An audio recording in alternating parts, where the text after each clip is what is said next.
సొరకాయ పరాటా. సొరకాయ పరాటా తయారీ విధానం చూద్దాం. ఇది మార్నింగ్ టిఫిన్గా అయినా తినొచ్చు, ఈవినింగ్ డిన్నర్గా అయినా తినొచ్చు.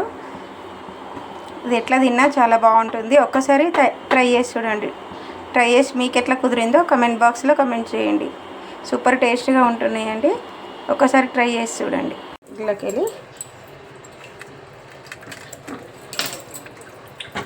ఇంత లేతగున్న తీసుకుంటే మంచి టేస్ట్గా ఉంటాయి పరోటా.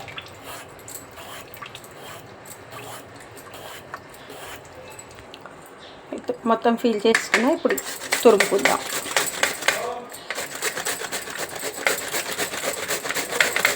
మొత్తం ఇట్లనే తురుముకుందాం. అంతా మంచిగా తురుముకున్నా. ఈ రంధ్రాలతో కాకుండా ఇట్లా చిన్న రంధ్రాలతో తురుముకోవాలి. మనము సొరకాయ పరోటా చేసుకుంటున్నాం కదా. దీనిలకు పిండి, గోధుమ పిండి 2 కప్పులు. ఇదొక పెద్ద కప్పు సొరకాయ తురుము, కొత్తిమీర ఆకు, కరివేపాకు, పచ్చిమిర్చి ముక్కలు, 1 స్పూన్ జీలకర్ర, 1/2 స్పూను పసుపు, 1 స్పూను ఉప్పు, లేదా మీ రుచికి తగ్గట్టుగా చూసుకొని వేసుకోండి. ఇప్పుడు ఇదంతా మంచిగా పిండి ముద్దగా కలుపుకుందాం. మనం సొరకాయ ముదురుగా తీసుకుంటేనేమో పిండి తక్కువ పడుతుంది. మనం లేత తీసుకుంటేనేమో పిండి ఎక్కువ పడుతుంది. సొరకాయలు వెళ్ళిన వాటర్ తోటే పిండి తడుపుకోవాలి. ఎక్స్ట్రా నీళ్ళు ఏమీ అవసరం లేదు.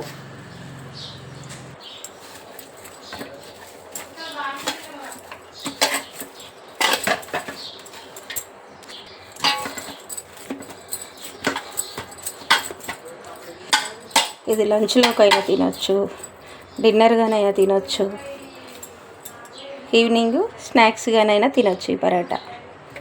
ఇప్పుడు పరోటాలు ఒత్తుకుందాం.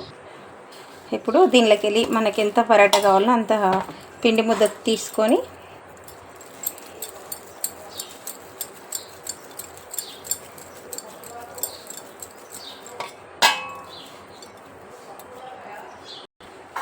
ఇట్లా కొంచెం పొడి పిండి తీసుకొని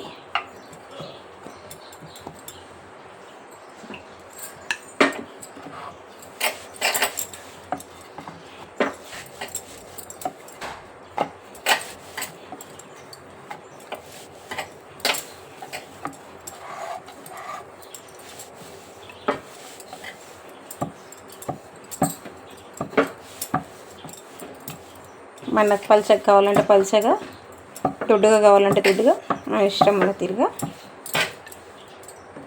చేసుకోవాలి. సొరకాయ పరోటా రౌండ్గా రాదు కాబట్టి ఒక టిఫిన్ది మూత తీసుకొని కట్ చేసుకోవాలి.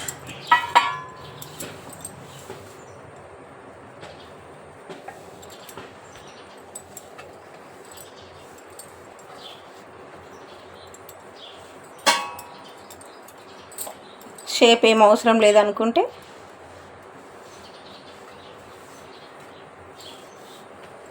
అట్లనే చేసుకోవచ్చు. ఇప్పుడు స్టవ్ మీద ఒక పెంక పెట్టుకుందాం. పెనం పెట్టుకొని కొంచెం నెయ్యి వేసుకొని కాలనిద్దాం. మంచిగా వేడైంది కదా. మనం చేసుకున్న పరోటా వేసుకొని 2 వైపులా కాల్చుకోవాలి. మళ్ళీ కూడా ఇంకోటి కూడా ఇట్లనే చేసుకుందాం. ఇది ఇంకొక వైపు తిరిగేసుకుందాం. కొంచెం నెయ్యి తీసుకొని మనం 2 వైపులా కాల్చుకుంటే, నూనె వేసుకున్నా సరే నెయ్యి వేసుకున్నా సరే మన ఇష్టం. చాలా రుచిగా చాలా బాగుంటుంది. చిన్న పిల్లలకి ఇచ్చినా కూడా మంచిగా తింటారు.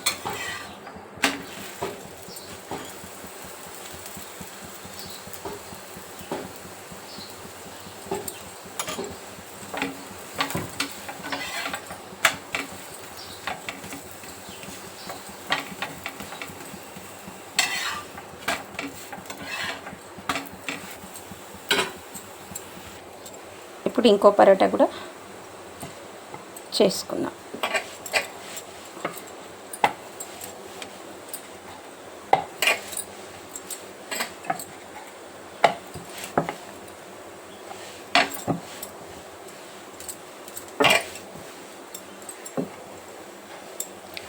ఇది కొంచెం పిండి తక్కువ అయితే అతుక్కపోతూనే ఉంటుంది, ఎందుకంటే సొరకాయ కదా నీళ్ళు వస్తూనే ఉంటాయి. ఇది కూడా ఇట్లనే కట్ చేసుకుందాం. మనకు రౌండ్ షేప్ కావాలనుకుంటే ఇట్లా కట్ చేసుకోవాలి.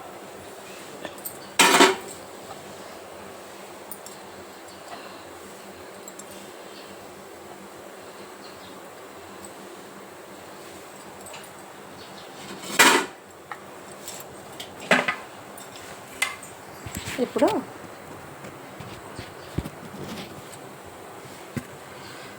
ఇది మంచిగా రెండు వైపులా మంచిగా కాలింది కదా, సర్వింగ్ బౌల్లకు తీసుకుందాం. అన్నిట్లనే చేసుకుందాం.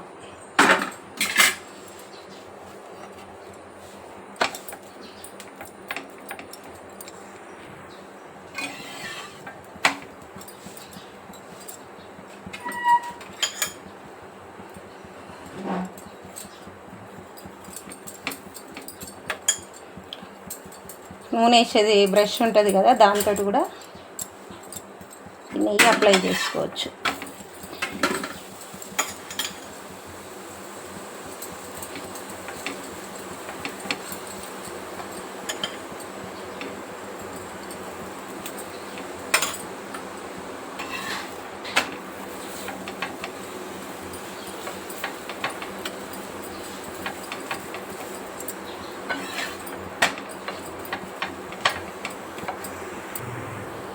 ఇది కూడా మంచిగా రెండు వైపులా కాలింది కదా, ఇది కూడా గిన్నెలకు బౌల్లోకి తీసేసుకున్నాం కదా.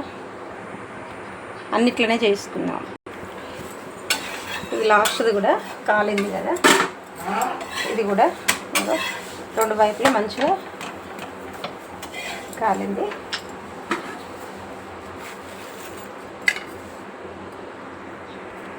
ఈ సొరకాయ పరోటా వీడియో మీకు నచ్చిందని అనిపిస్తే లైక్ చేయండి, షేర్ చేయండి, ఛానల్ని సబ్స్క్రైబ్ చేసుకోండి, కమెంట్ చేయండి. Please like, share, subscribe.